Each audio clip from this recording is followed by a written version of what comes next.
Olá, bem-vindo à reflexão de hoje do livro A Ciência do Bom Viver, com o capítulo Em Contato com a Natureza. Diz a Ellen White, nesse livro, ela diz assim,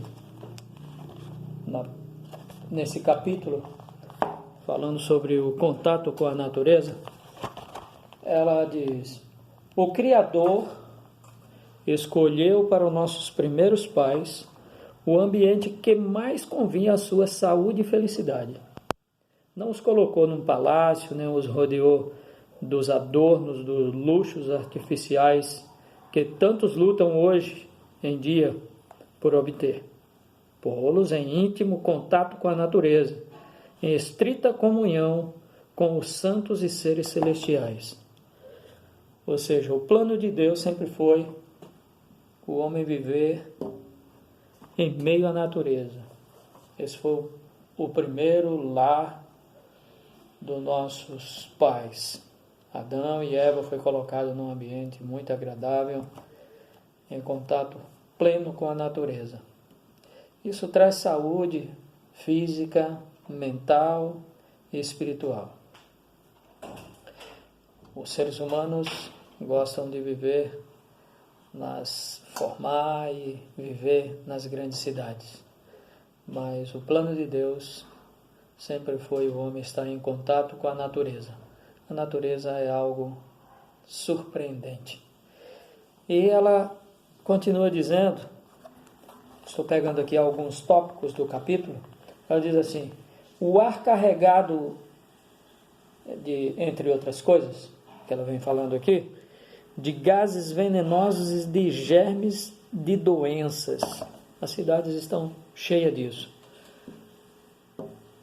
E ainda mais nos dias que nós estamos vivendo, né? Falando desse vírus que vem afetando.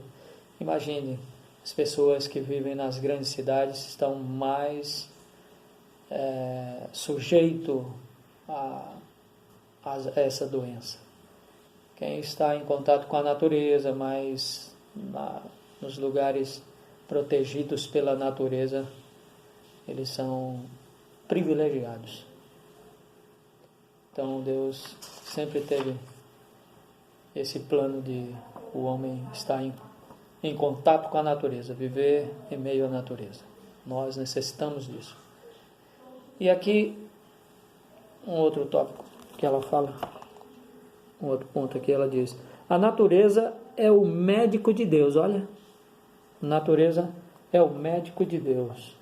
O ar puro, a alegre luz solar, as belas flores e árvores, os belos pomares e vinhas, e o exercício ao ar livre.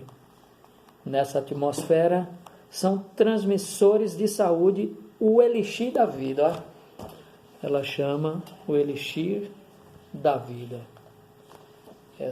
Todo esse processo que a natureza nos proporciona, ela chama de o elixir da vida.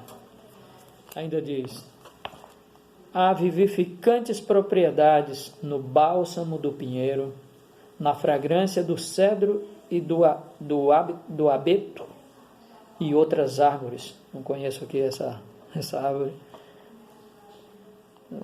Deve ser natural ali dos Estados Unidos, né? Que ela era natural dali.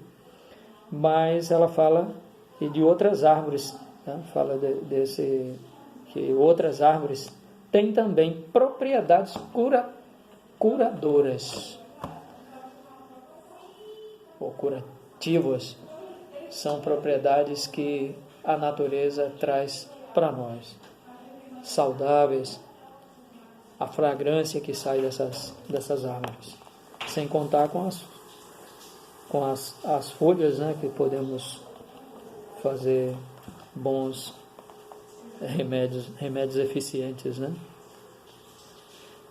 Em caso de doença crônica, diz ela, continuando, nada influi mais para o restabelecimento da saúde e felicidade do que viver no meio das atraentes cenas do campo. Aí, os mais enfraquecidos enfermos podem sentar-se ou estar deitados à luz do sol ou à sombra das árvores.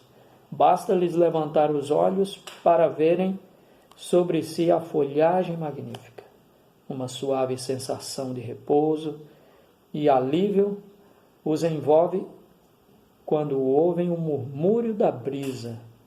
O espírito abatido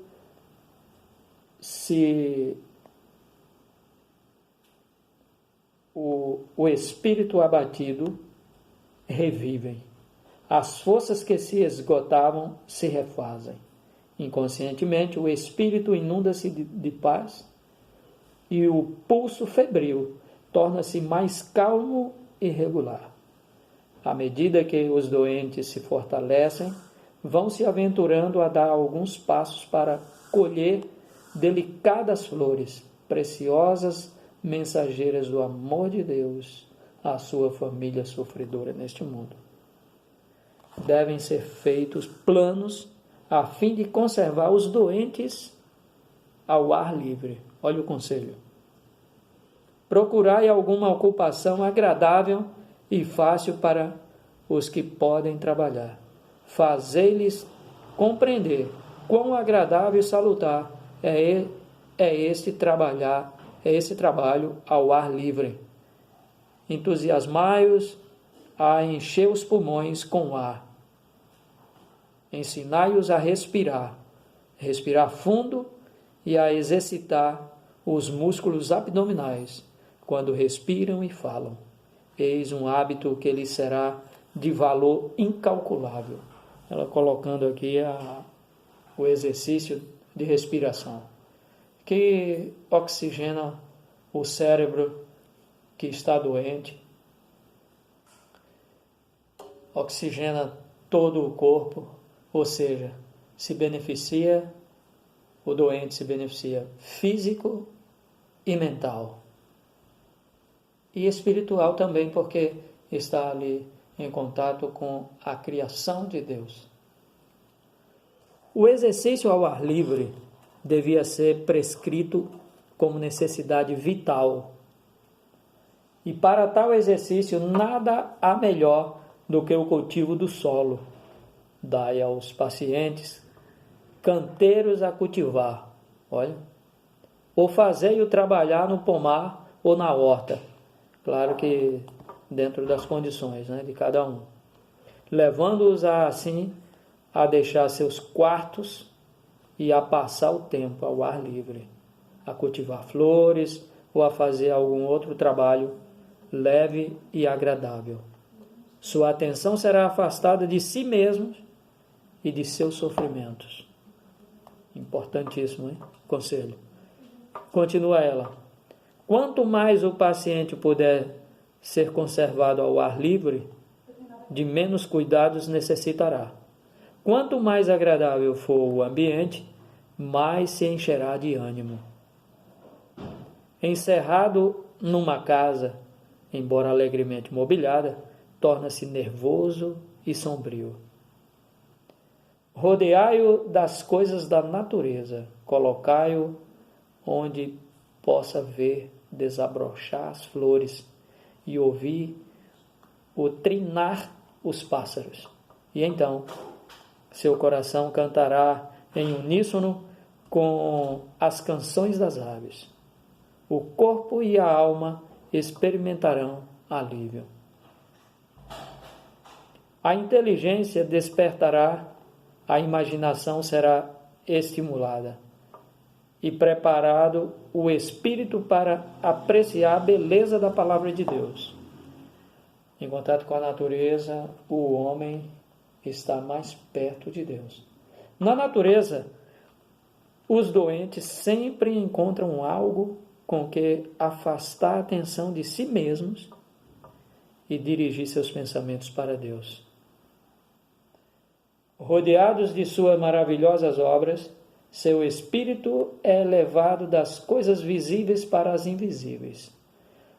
A formosura da natureza leva-os a pensar na pátria celeste, onde nada haverá para comprometer a beleza. corromper ou destruir, nem causar doença ou morte. Ou seja, ele sai da condição dos pensamentos negativos para um pensamento positivo e de esperança do lar celestial, onde tudo será perfeito. Há mais coisas para ser falado, mas o tempo aqui é limitado e vamos aprender e valorizar mais a natureza. Valorizar as belezas que o nosso Criador proporcionou para cada um de nós. Que Deus abençoe você. Que Deus abençoe a sua família. Que Deus abençoe a cada um de nós. É o meu desejo e a minha oração. Amém.